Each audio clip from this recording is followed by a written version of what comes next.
사람이 보는 눈이란 제목으로 하나님 말씀을 나누고자 합니다. 똑같은 사건을 바라보더라도 동양 사람이 바라보는 눈과 서양 사람이 바라보는 눈이 다릅니다. 똑같은 동양 사람이라도 한국 사람이 보는 눈과 중국 사람이 보는 눈과 일본 사람이 보는 눈이 다릅니다. 그 이유는 그들이 속한 역사, 문화 및 이해관계가 다르기 때문인 것입니다.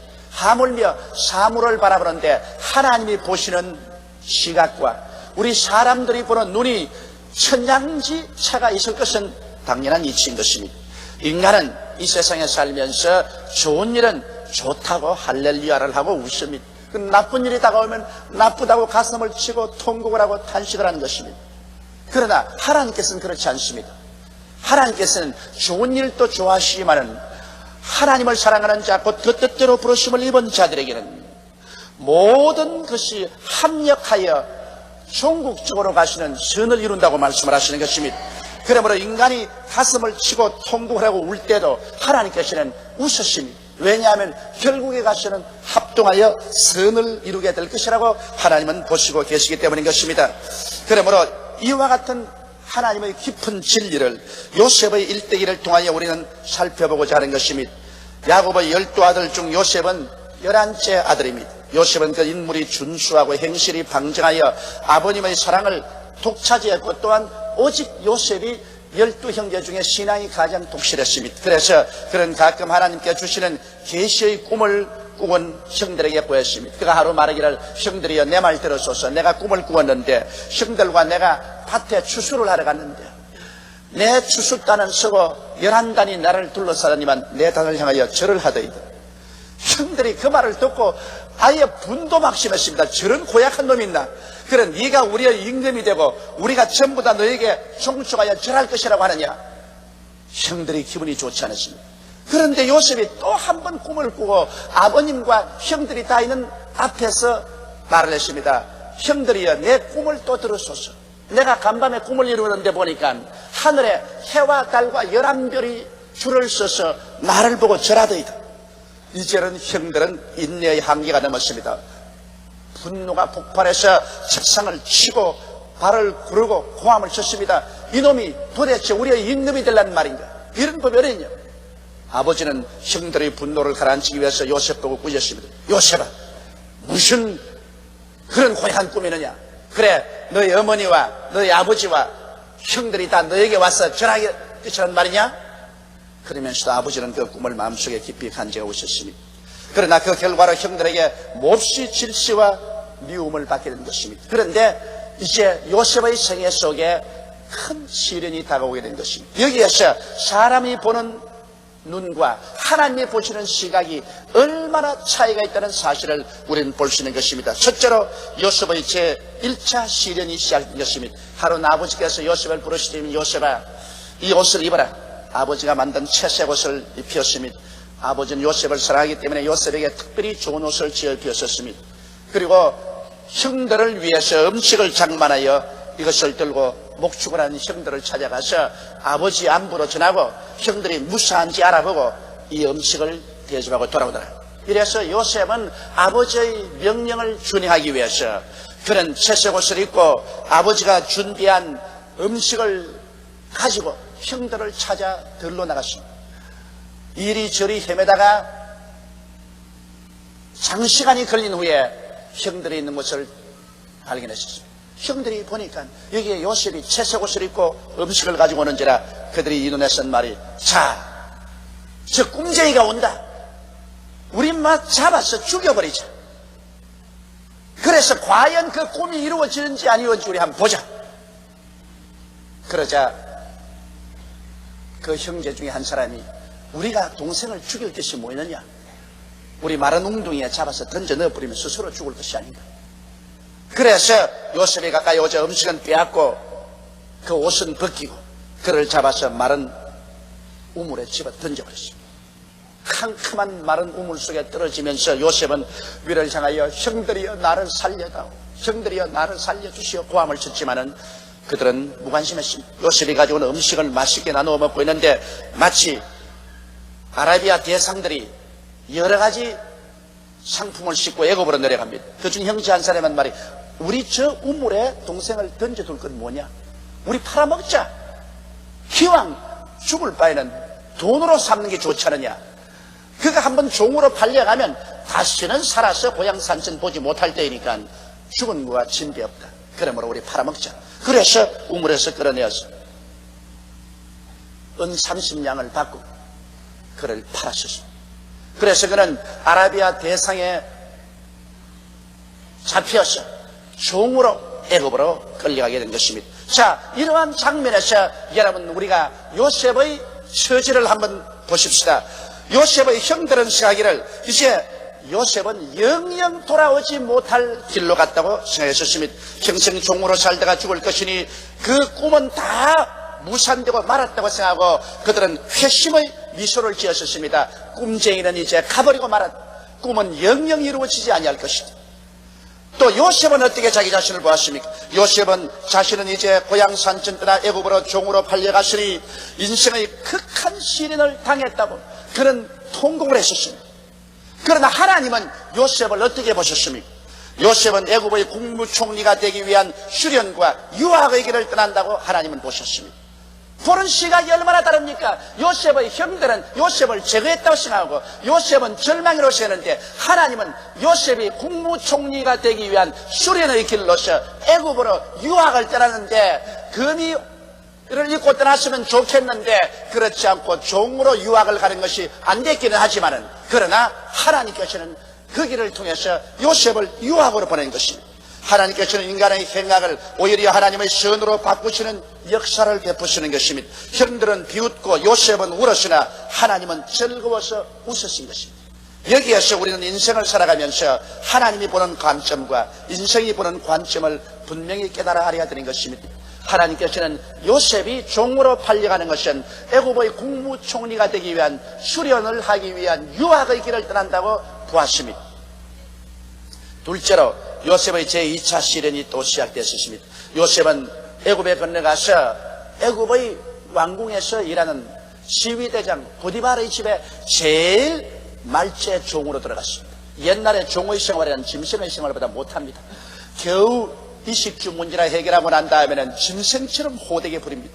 종은 아무리 죽여도 그것은 살인죄에 해당되지 않습니다. 이러한 고대한 시련과 환난 가운데서 요셉은 보디발의 집에 종살이를 정했습니다. 아버지 집에 있을 때 그렇게 사랑을 받고 음식을 부리면서 자란 그가 순식간에 운명이 달라져서 이 거대한 고난에 부딪히게 된 것입니다. 하나님께서는 여러분 우리의 신앙을 고난을 통하여 뼈가 자라게 만들어 주시는 것입니다. 우리 신앙은 응석바지를 통해서 자라지 않습니다.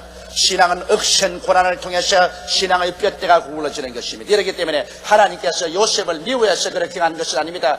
요셉을 애굽의 국무총리로 삼고 전 이스라엘을 구출하기 위해서는 억센 믿음의 소유자가 되어야 되는데 그 억센 믿음은 심한 고난을 통해서만이 이룰 수 있기 때문인 것입니다. 절대로 평안한 환경 가운데서 억센 믿음은 자라나지 않은 것입니다. 그러나 그 고난 중에도 하나님이 요셉과 같이 계시므로 요셉은 점점 하는 일마다 일을 잘했습니다. 이래서 주인 보디발이 보니까 무슨 일인지 요셉에게 시키기만 하면 일이 척척 잘 이루어지므로 주인이 요셉을 점점 높여서 세월이 흘러가자 요셉은 그 가정의 총무가 되었습니다. 그 가정의 모든 종들 다 거느리고 그 이식주 문제를 다 해결합니다. 그 주인이 한 말이 너는 이 가정의 총무라. 이 가정의 모든 일은 내가 네게 다 맡겼다. 오직 내 아내에게만 손대지 마라. 그렇게 했었습니다. 그랬는데 요셉이 그 가정 총무로서 일을 잘 처리하고 또 요셉은 히브리 사람이라 얼굴 색깔이 희고 키가 크고 용모가 준수하고 아름다운지라 보디발의 아내가 요셉을 끊임없이 연모해서 요셉을 유혹했었습니다. 자기 남편보다 비교하고 보면 말이 아니거든. 자기 남편은 애굽 사람이라 키도 그렇게 크지 않고 얼굴도 새카맣고 이러니까 그래서 그 부인이 계속해서 요셉을 유혹하나 요셉은 단호하게 유혹을 뿌리치고 그는 정의했었습니다. 나는 올바르게 살아야 되고 정의롭게 비록 종으로 살지만은 하나님 앞에 올바르게 살아야 된다. 그 결심이 선 사람이었습니다. 그런데 하루는 그가 안채 일이 있어서 종들은 다 밭에 일하고 없는데 안채 일 보러 들어가다가 보디발의 아내에게 잡혔습니다. 지금 종들도 없고 남편은 출근하고 없으니 자 나하고 서로 연애하자. 나하고 서로 사랑하자. 자, 요셉이 딱 잡혔습니다. 그 요셉이 이러지 마십시오. 당신 남편이 이 가정의 모든 일은 내게 다 맡겼으나 당신은 내게 맡기지 아니었다. 당신에게는 손대지 말아 그래. 그러므로 나는 하나님 앞과 당신 남편 앞에 이 큰 죄를 지을 수가 없다. 그러므로 이렇게 하지 마라. 그래도 막무가내입니다. 그래서 요셉이 뿌리치고 달아나는데 그만 힘차게 잡은 웃옷이 벗겨져 가지고서 부인 손에 딱 잡혔다. 이제는 박살나게 된 것입니다. 요셉은 도망은 쳤는데 부인이 이 요셉의 웃옷을 들고서 사랑이 변하면 무서운 복수로 전환되는 거죠. 입에 거품을 물고 코함을 치고 뛰고 뿔리면서 남편이 데리고 온 히브리 종이 사람이 없는 틈을 통해서 나를 급간하려고 왔다가 내가 고함치니 이 웃옷을 버려놓고 도망을 쳤다. 이 웃옷을 보라고 흔들어 제낍니다. 총들이 다 와서 야단 돕쓰기고 그 말을 듣고 급히 뛰어온 보디발이 요셉을 곱게 자 감옥으로 가자 그렇게 했겠습니까? 자기 아내가 급간당하려다가 위기에서 벗어났다고 하니까 보디발이 요셉을 얼마나 때렸겠습니까? 자기 종인데 뭐 안 죽을 만큼 치고 때리고 짓밟고 온 요셉 몸 전체는 피투성이가 됐어요. 요셉은 운명의 거센 시련에 대한 절망했습니다. 내 운명이 이렇게 기구할 줄 몰랐습니다. 형들에게 종으로 팔렸지. 종으로 이제 살만하니까 이런 억울한 누명을 덮어쓰고 하늘을 두고 변명할 수 없고 땅을 두고 해석할 수 없는 기막힌 사연에 처해서 이 시위대 감방에 들어갔으니 내 운명과 팔자가 이렇게 기구할 수 있을까? 그런 통곡에 있었습니다. 그러나 하나님께서는 어떻게 보셨습니까? 하나님은 애굽의 국무총리가 된 마지막 수련이라고 보셨습니다. 할렐루야. 그러니 보는 시점이 달라요. 하나님은 이제 감옥에 들어갈 때 너는 이제 마지막 수련이다. 그러므로 여기에서 이제 너 참아라. 우리가 이 세상을 살면서 환난에 환난이 다가오고 시련에 시련이 다가올 때 내 운명이 왜 이렇게 기구합니까? 나는 왜 이렇게 고난에 고난을 겪어야만 하는가 탄식할 때가 많이 있을 것입니다. 그러나 여러분, 우리 예수 그리스도를 구주로 믿고 하나님을 섬기면서 정의롭게 살려고 하는 사람들은 그러한 모든 과정이 우연히 다가오는 것이 아니라 원수는 우리를 죽이려고 그런 계획을 했지만은 하나님 원수보다 위에 계셔서 그를 통하여 여러분과 저를 수련하기 위해서 역사하고 계신 것입니다. 이 하나님의 수련을 받아야 우리들은 하나님께서 원하시는 훌륭한 그릇이 되는 것입니다. 셋째로 제3자 요셉의 시련을 보십시오. 요셉이 이제 시위대 감방에 갇혀서 기약이 없는 감옥 생활을 합니다. 그런데 하루 우연히 그물이 감방에 들어왔습니다. 애굽의 바로왕의 술장관과 떡장관이 모함을 하다가 잡혀서 감옥에 들어왔는데 이 두 사람을 요셉이 섬겼습니다. 요셉이 감옥에서도 일을 하는데 하도 일을 잘한지라 그만 전옥이 감옥 열쇠조차 요셉에게 다 맡겨버렸죠. 요셉은 감방 일체를 돌보고 이러는데 여기에 떡장관과 술장관을 모시기 위해서 아침에 되니까 둘이 수심이 가득합니다. 그래, 왜 수심이 가득합니까? 꿈을 꾸었는데 몽주가 이상해서 괴로워서 그렇다. 그럼 꿈을 한번 이야기해 보십시오. 술장관이 하는 말이 내가 보니 포도나무가 자라더니 가지가 3개가 나오는데 거기에 포도가 줄줄 열린지라 내가 바로의 잔을 가지고서 그 포도를 짜서 바로에게 드렸다. 그 꿈 좋은 꿈입니다. 사흘 후면 이 3가지는 사흘을 말하니 사흘 후면 바로가 당신의 지위를 다시 복구시켜 주었어요. 당신이 바로의 잔을 들고서 포도즙을 짜서 바로에게 또 바칠 수가 있게 됩니다. 그래서 떡장관이 가만히 있으니까 몽주가 좋거든. 여보, 내 꿈도 좀 해석해 줘. 그럼 꿈이 어떻습니까? 나는 바로가 잡수시는 여러 가지 음식을 새 바구니에 가득히 담아서 머리에 이고 있는데 먹어야 될 바로가 먹지 않고 새들이 날라와서 그걸 찍어 먹더라니. 하하. 요셉이 힘을 삼키고 안 됐습니다만 새 광절인 3일을 말합니다. 그런데 그 떡을 잔뜩 만들어서 바로가 잡수해야 되겠는데 새들이 먹는다는 것은 당신의 머리가 사흘 만에 베어질 것이고 공중에 매달아 놓으면 새들이 와서 당신의 머리에 고기를 뜯어먹을 것입니다. 절망적인 말입니다. 그러면서 요셉이 말을 했습니다. 술장관 보고 당신이 덕이하거든 나를 기억하소서. 나는 히브리 종인데 죄 없이 이곳에 와서 죽어가니 날 좀 돌봐주소. 아, 술장관이야, 내가 덕이만 하면 자네 돌봐주지. 이런 은혜를 내가 갚지 않겠나?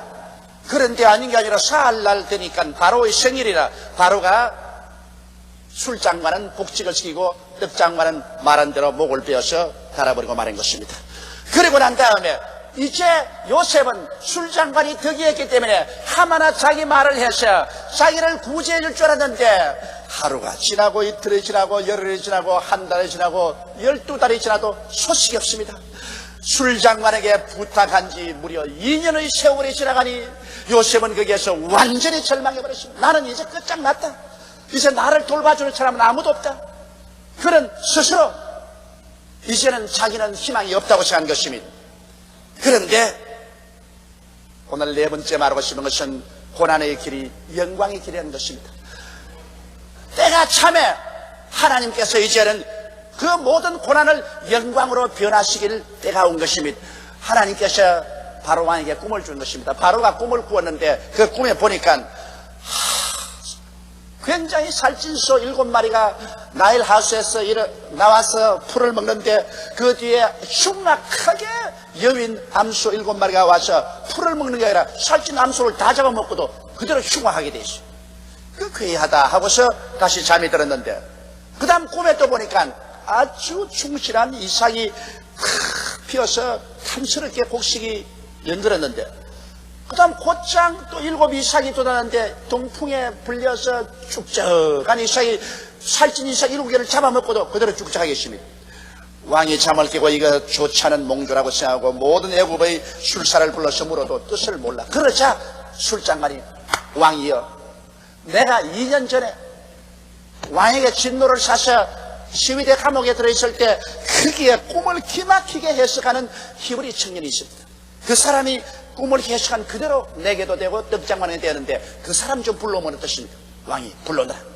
아, 갑자기 왕궁에서 사람이 당도했다더니만 면도칼을 가지고 와서 수염이 이런 요셉 수염을 갖고 머리 이발을 해주고 목욕을 시키고 옷을 새로 갈아입히고 도대체 어떻게 이런 일이 생기느냐. 지구멍에도 빛 들 날이 있다고 하는데 이거 과연 빛이 들려느냐.